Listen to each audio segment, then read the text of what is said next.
আসসালামু আলাইকুম। আমরা আদা আজকে হারভেস্টিং করব। এই গাছের বয়স 1.5 মাস হয়ে গেছে। দেখেন আমরা কিভাবে হারভেস্টিং করি। এই গাছে আমরা যে আদাটা রোপণ করছিলাম, এই আদাগুলো আজকে আমরা তুলে ফেলাবো। তুলে এই আদাগুলো আমরা আজকে বিক্রি করে দেব ইনশাল্লাহ। দেখেন কিভাবে হারভেস্টিং করতে হয়। দেখেন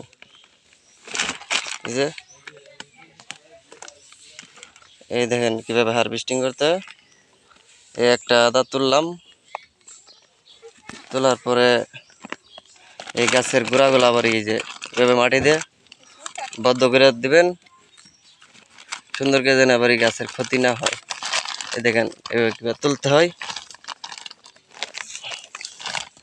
তবে আমাদের আদার গাছের বয়স 1.5 মাস হয়ে গেছে। 1.5 মাস হয়ে গেছে, এই জন্য আমরা আজকে আদাগুলা তুললা আমরা আদাগুলো আজকে বাজারে নিয়ে বিক্রি করে দিব। তবে আদা তোলার সময় সাবধানে তুলতে হবে, যেন গাছের কোনো ক্ষতি না হয়।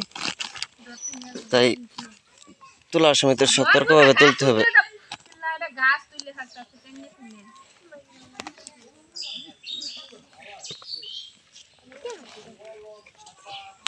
এই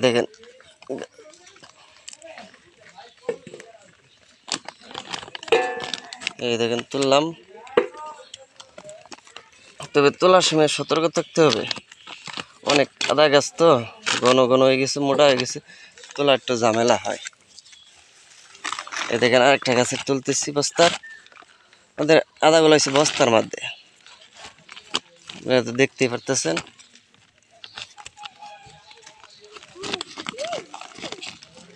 এই যে তোলার সময় একটু সতর্কায় তোলার লাগে।